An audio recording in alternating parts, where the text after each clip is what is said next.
Hello, my friend from Arabia. So it's really important to speak English if you go to the US.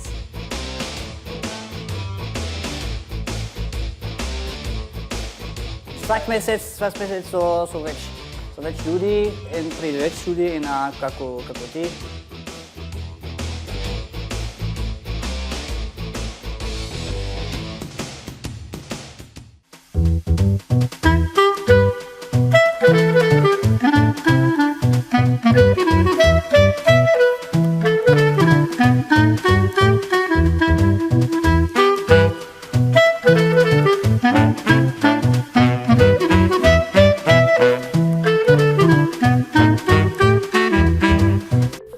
Hej, Katja, Daj mi mir, kaj delaš?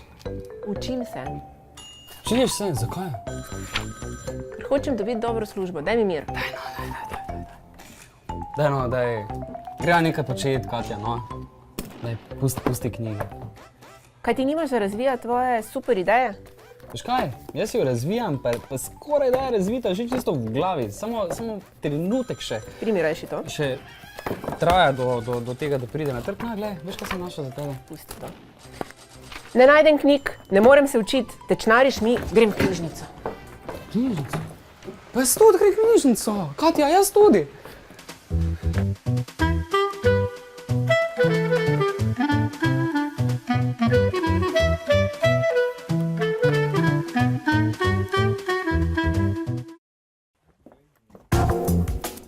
Veš kaj, Katja, šola ti ne bo čisto nič koristila. Važno je, kaj narediš z golimi rokami. Vsak te bo najprej vprašal za diplomo, če boš hotel imeti dobro službo in normalno plačo. Kaj zdaj pa ni več pri nobenem pomembno, kaj znaš narediti z rokami, kakšno imaš neformalno izobrazbo? Jaz hočem narediti doktorat, pa še kaj iz sebe, tako da srečno.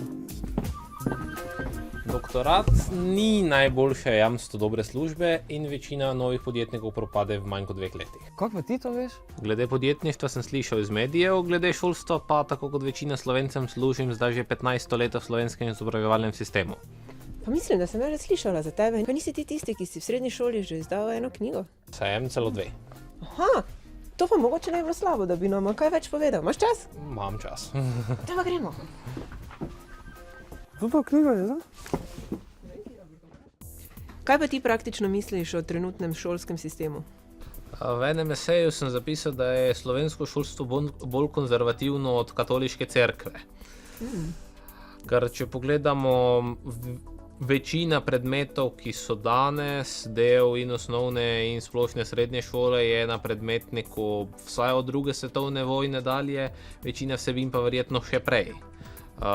Meni se zdi precej bizarno, da poskušamo z bolj ali manj istimi metodami in z istimi vsebinami danes ljudi pripravljati na svet, ki se je v popolnosti spremenil od tega, kar je obstajalo 70-80 let nazaj. Pa si ti, Jurej, javno izražal ta svoja mnenja in stališča, ko si bil v srednji šoli pa v osnovni šoli? Z javnimi sredstvi, ki so dostopna dijakom, ampak morate upoštevati, da slovenska šola ni namenjena temu, da bi delovala v korist ali v željo učenca. Učenec je na nek način nujno zlo, ker je pač z njegovo prisotnostjo definiran obstoj šole kot institucije, ampak učenec ne ve, kaj mora on vedeti. Učenec ne ve, kaj je kvaliteten pouk, učenec nima tu kaj govoriti. On mora sedeti, mora poslušati, mora seveda spoštovati profesorje, se mora preobuti v copate, ko mu to rečejo, kar je seveda čudno, ne? Ker če upoštevamo, vsaka ustanova, ki prejema denar v zameno za neko storitev, ki se od te ustanove ne da pridobiti brez plačila, je komercialna ustanova. Slovensko šolstvo, ker nimamo zasebnega, v veliki meri je seveda državno, ampak še vedno gre v osnovi za komercialno zadevščino, to, kar je šola plačana od davkoplačevalcev. Kar seveda pomeni, da je davkoplačevalec, recimo jaz, je na nek način stranka šole, ne? In zato je zanimivo, da šola je ena redkih institucij, kjer stranka ne more in ne sme imeti prav. Torej misliš, da smo po vseh teh letih izobraževanja mladi v Sloveniji po osnovni, po srednji šoli, po fakulteti nepripravljeni na normalno življenje v naši državi?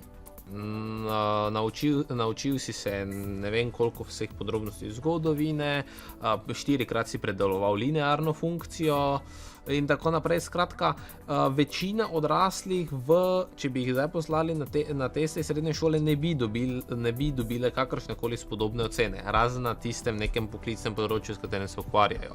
Tako da reči, da bo zdaj s tem, kar si ti pridobil v osnovni in srednji šoli, zmogel predstavljati državo ali delovati v dobro države, je čudno, zato ker gre za splošno šolo in skoraj vsi veliki dosežki pa prihajajo iz specializacije. Glede na tvoje razmišljanje, verjetno imaš kakšne spremembe pripravljene, kakšne ideje? O tem sem enkrat razpravljal na Out of the Box seminarju na univerzi. Jaz sem predlagal prvič, da se vpelje šolska demokracija, beri o nadaljevanju zaposlitve vsakega učitelja se odloča na splošnem, enakem in tajnem glasovanju ob koncu vsakega šolskega leta. Kdor ne napraska 50% pozitivnih glasov, pač ljudstvo je spregovorilo, učenci so rekli, da ta oseba ni primerna za poučevanje, torej ne sme učiti. Konec. In kaj misliš, kako lahko mladi s to izobrazbo, ki jo dobimo, uspemo v Sloveniji? Mislim, da je najugodnejša pot ta, da se čim bolj posvečaš stvarem, ki ti grejo dobro, ki te zanimajo. In hkrati moraš paziti seveda na to, da ne zabluziš, ker dejansko v stanju, kot ga imamo danes, zaposlitvene možnosti v vseh sektorjih niso enako dobre. Glej, tu imam vabilo, srečanje mladih podjetnikov v Novem mestu. Čez 2 uri. Grem, adijo. Kaj pa meniš o neformalni izobrazbi? Neformalna izobrazba zagotovo predstavlja pomemben faktor pri tvojih uspehih zunaj uradnih testov, ampak problem je seveda v tem, da v Sloveniji neformalne izobrazbe nikakor ne želimo priznati kot relevantne. Zdaj, točno zakaj je temu tako, ne razumem.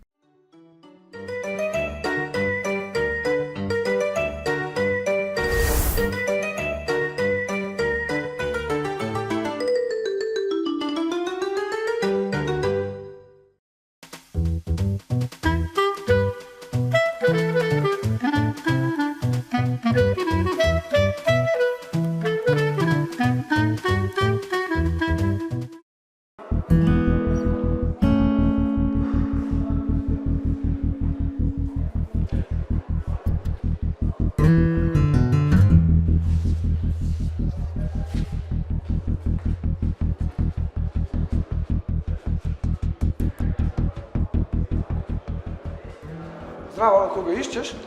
Veš, kaj sem prišel na tale mladinski start-up, ne? Pa me zanimajo ene informacije. Imaš kaj za predstaviti?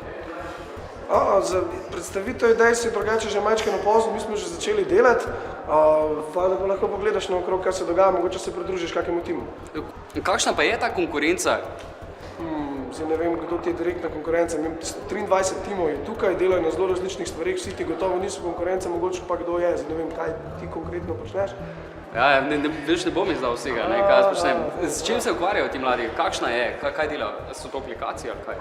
Ja, imamo eno polovico aplikacij, imamo leseno zobno ščetko, imamo aplikacijo, ki ti pomaga pri učenju med spanjem, pa imamo zapestnico, ki te obvešča, oziroma ki človeka, ki jemlje zdravila, obvešča, da pravočasno vzame ta zdravila.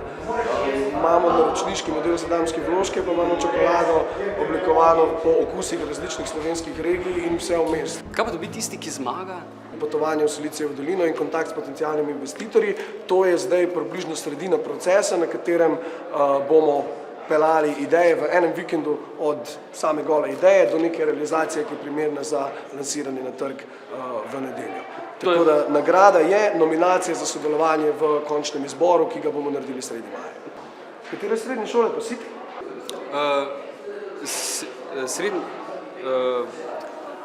No, tam sem. Tu z ekonomske? Ja, dijak, ja. Pa boš ziher kakšnega sošolca tu spoznal, tule naprej smo že razporejeni v skupine. Tja, Tako, te spremem ali te tule kar kolegice? Grem sam, veš. Odlično. Odlično, super, fajn se mej, pa dobro predstavitev, ne?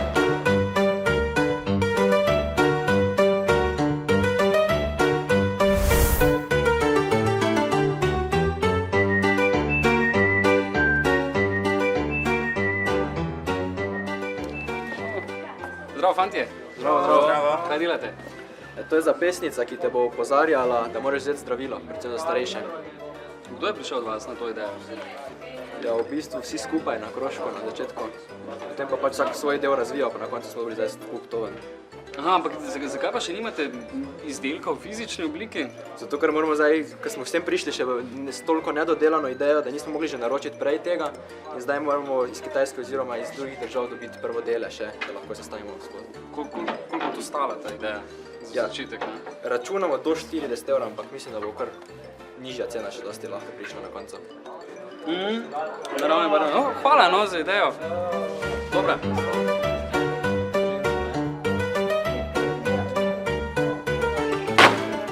Zdravo. Živijo. Kaj pa je to? To je pa Green Beam, to je nov koš, ne vem, pametni koš, to, kar smo naša moja ekipa, smo razmišljali, da bi mu tako ime dali. S čim pa se razlikuje ta koš od ostalih? Ta koš se razlikuje, to smo razmišljali, ker je ful velik neizkoristek vrečk, smo razmišljali, da bi sekljali papir, da bi bil tele isto predalček, če bi bili kakšni večji katalogi, da bi se ga lahko vrgel sam noter. Bomo pa isto tukaj na zadevo, imamo za biološke odpadke. Tukaj, ko bi vrgel bi takole biološki odpadek noter, bi ga zaprl, zavrtel in bi se v spodaj klobase naredile, tako da bi bila ena ogromna klobasa. Bioloških odpadkov? Ja, bioloških odpadkov, tako da bi se izognil smradu. Tako, razmišljali smo, da bi bila to fajn zadeva. Zdaj smo pa razmišljali pri embalaži, ker imamo embalažo, ker ponavadi vržemo kakšne 2 plastenki, 3 v koš za smeti in je takoj zafilan do konca, da bi naredili mlin, da bi embalažo zmleli in da bi se več pač izkoristili. Vreč za smeti, manj bi praznili pa.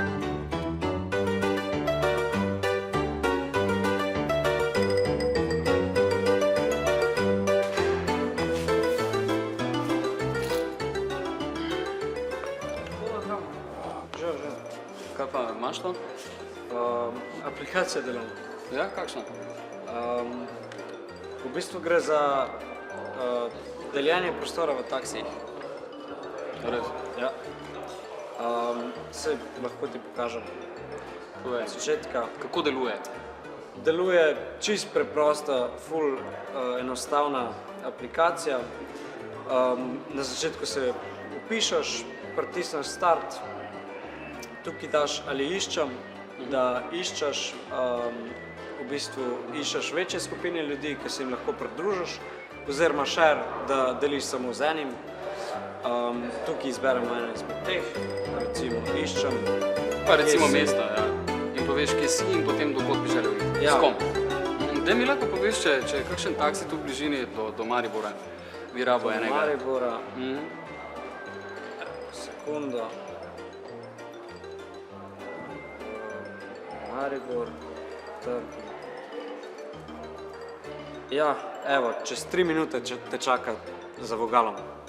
Dobre? Ja. Hvala. Adijo.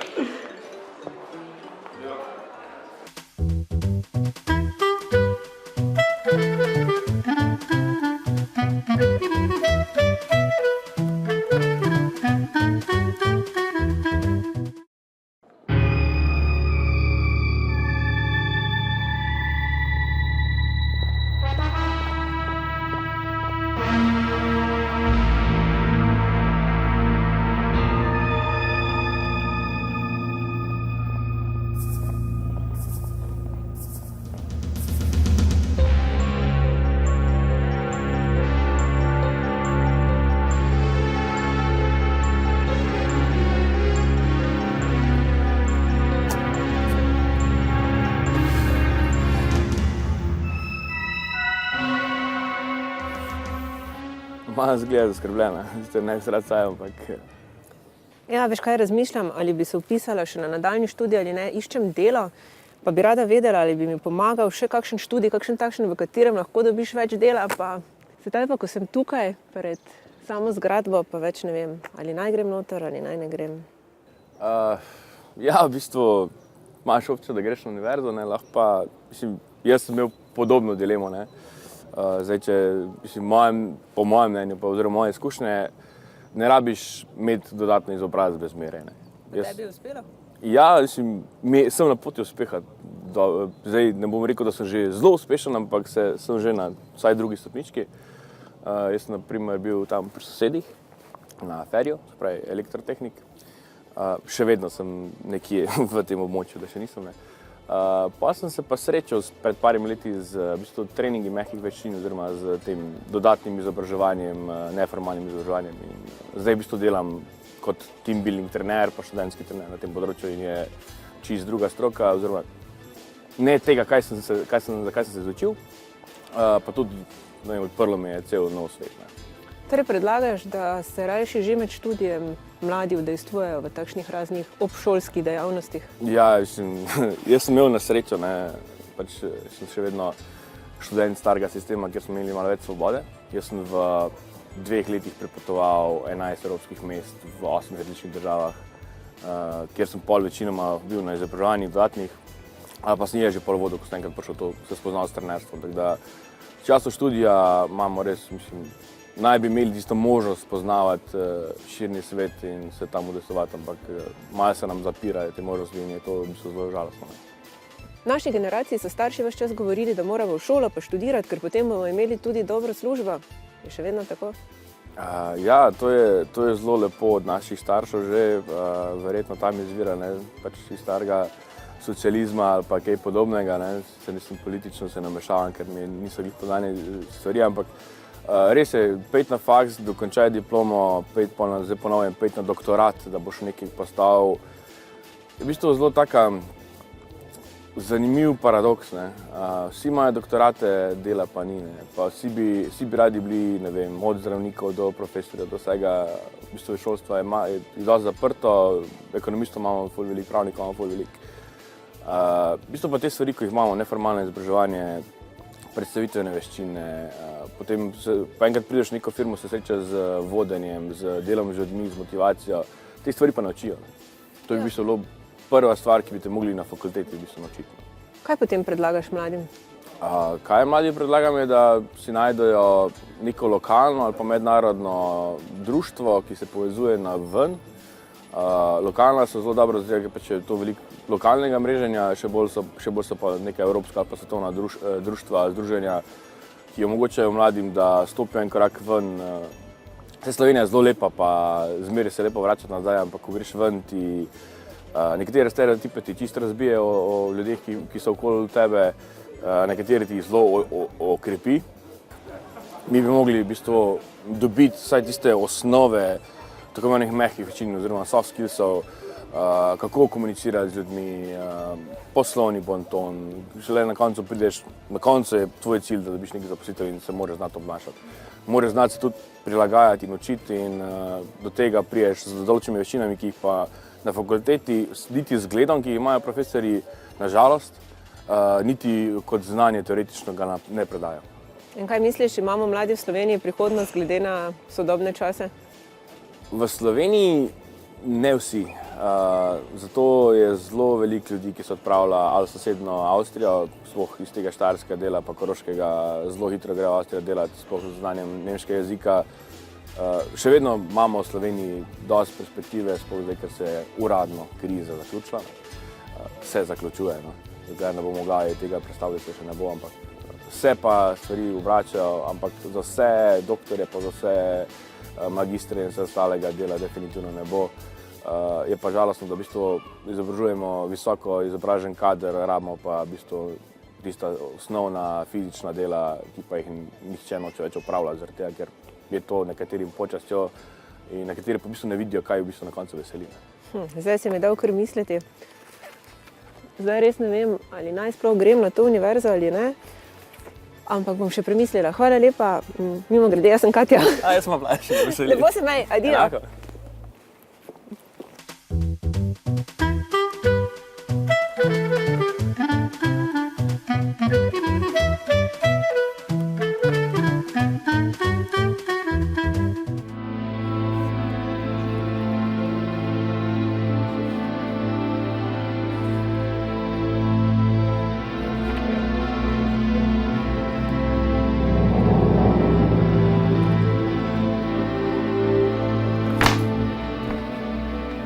Kakšen pa si ti?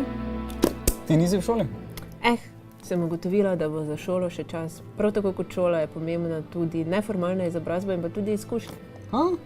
Kaj pa ti? Zakaj si pa ti tako slabe volje? Veš kaj, sem gledal te dijake, kakšne ideje imajo, pa še niti polnoletni niso, veš kaj. Jaz sem tudi že tako stara. Ne, si nisi takve stara baba. No ja, kakorkoli že, tako za podjetniško idejo, kot tudi za mojo šolo ni nikoli prepozno. Greva v akcijo? Greva!